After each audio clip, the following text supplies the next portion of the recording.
السلام علیکم دوستوں، میں ہوں معظم فخر۔ پی ڈی ایم کا سربراہ اجلاس تو ختم ہو گیا لیکن اپنے پیچھے بے شمار سوالات چھوڑ گیا ہے، اور وہ سوالات اس وجہ سے پیدا ہو رہے ہیں کہ کوئی واضح پالیسی، حکمت عملی اب تک سامنے نہیں آئی اور گم گو کی کیفیت آ رہی ہے۔ اور سوال یہ پیدا ہوتا ہے، کل کی جو پریس کانفرنس تھی لیڈران کی دیکھ کے مجھے تو یہ احساس ہوا جیسے سب کے سافٹ ویئر اپڈیٹ ہو گئے ہیں، اور یہ سب جو سافٹ ویئر اپڈیٹ ہوئے ہیں اس کی وجوہات کیا ہیں، اور پیپلز پارٹی کو کیا فیس سیونگ دی گئی ہے کہ اس کی ایک بات کو تو مان لیا گیا لیکن باقی کسی بات کو تسلیم نہیں کیا گیا، خاص طور پر طریقہ عدم اعتماد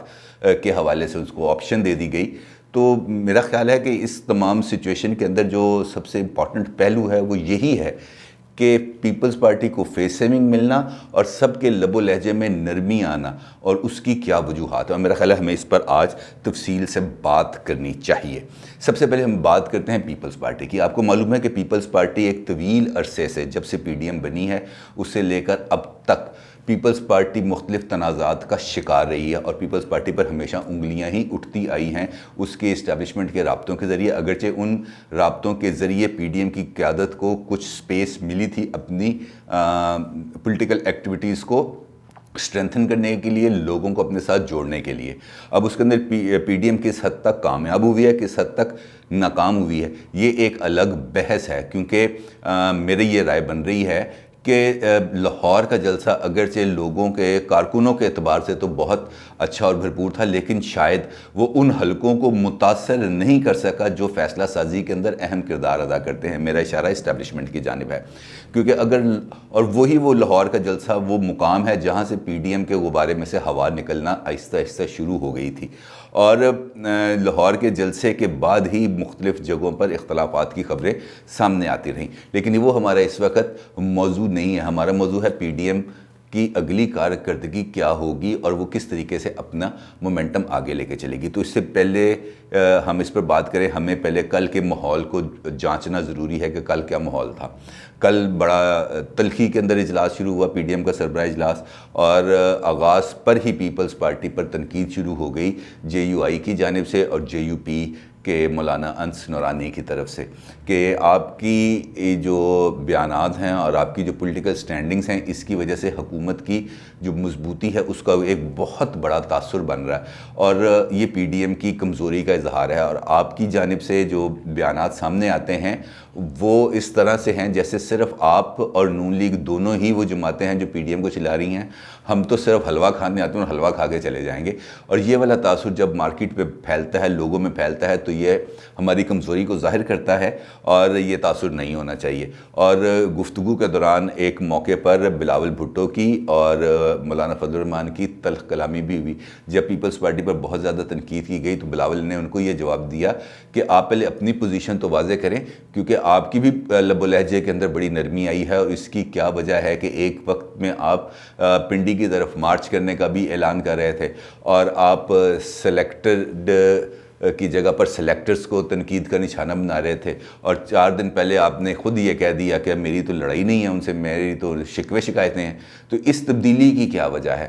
خیر یہ ساری گفتگو ہوتی رہی، اور جو دلچسپ بات یہ رہی کہ سینٹ کے الیکشن کو متحدہ طور پر لڑنے، طریقے عدم اعتماد اور استعفوں کے لیے باقی جماعتوں نے کہا کہ ہم تو ہر ایک طرف جانے کو تیار ہیں، نون لیگ اور پیپلز پارٹی کو راضی کریں۔ تو پھر مولانا ایک دوسرے کمرے میں لے کے پیپلز پارٹی اور نون لیگ کے وفود کو چلے گئے، جہاں پر ان کی گفتگو شنید جاری رہی، اور جو پیپلز پارٹی اور نون لیگ کے بڑے تھے یعنی کہ آصف زرداری اور نواز شریف صاحب، وہ بھی اس گفتگو کا حصہ رہے، اور جو باقی جماعتوں کے اراکین تھے وہ باہر بیٹھ کے ایک دوسرے کے ساتھ 4 گھنٹے تک گپیں لڑاتے رہے اور روٹی شوٹی کھاتے رہے، وہ اندر ایک دوسرے کے ساتھ برسر پیکار تھے۔ ایک بات تو طے ہو گئی کہ سینٹ الیکشن متحدہ طور پر لڑیں گے، اور اس سے سب سے زیادہ فائدہ اگر کوئی جماعت حاصل کرے گی تو وہ ہے پاکستان پیپلز پارٹی،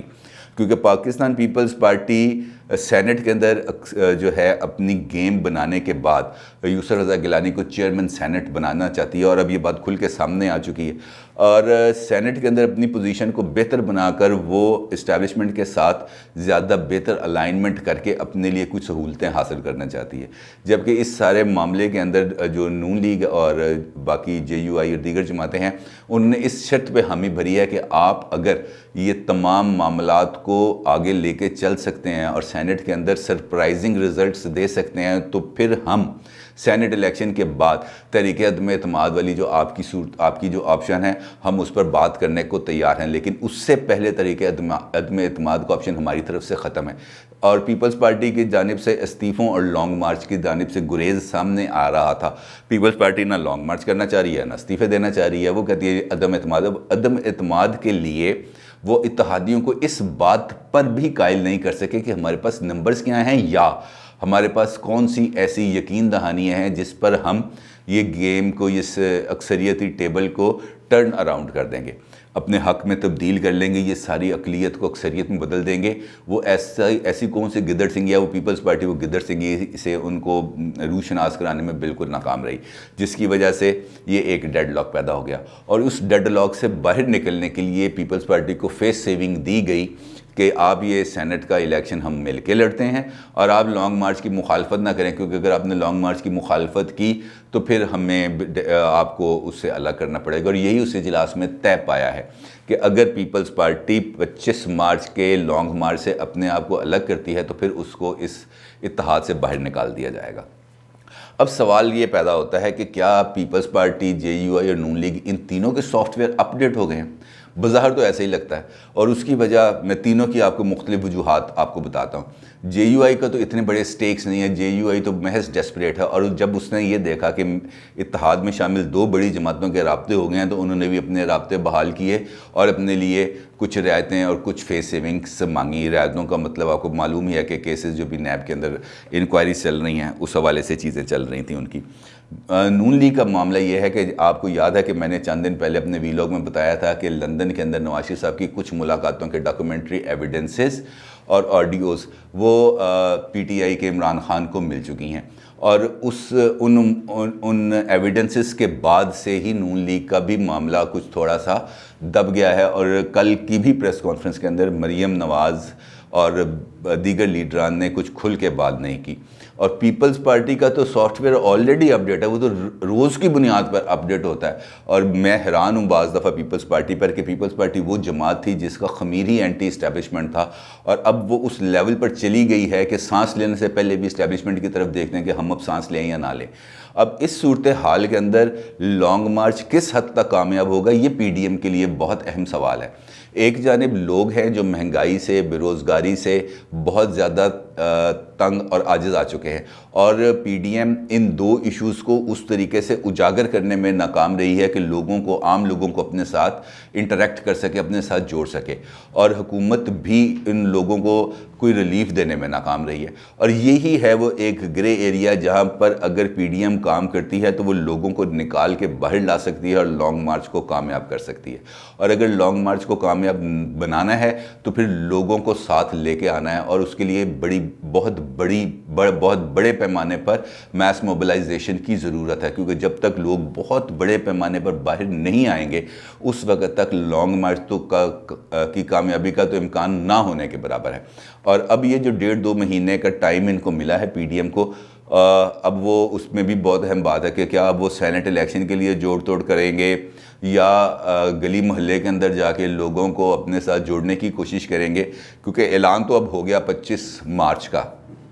اور اس اعلان پر عمل درآمد ہونا ہے، اور اس اعلان پر نہ صرف عمل درآمد ہونا ہے بلکہ اگر لانگ مارچ اگر ناکام ہوتا ہے تو پی ڈی ایم کی ساکھ بھی بہت برے طریقے سے متاثر ہو جائے گی۔ لہٰذا اب پی ڈی ایم کی قیادت کے لیے بھی ایک کڑا امتحان شروع ہو چکا ہے کہ وہ اپنے کہے گئی باتوں پر اب عمل درآمد بھی کرے اور ان سے نتائج بھی حاصل کرے۔ اپنی رائے کا ضرور اظہار کیجیے گا۔ آپ کا بہت شکریہ۔ اللہ حافظ۔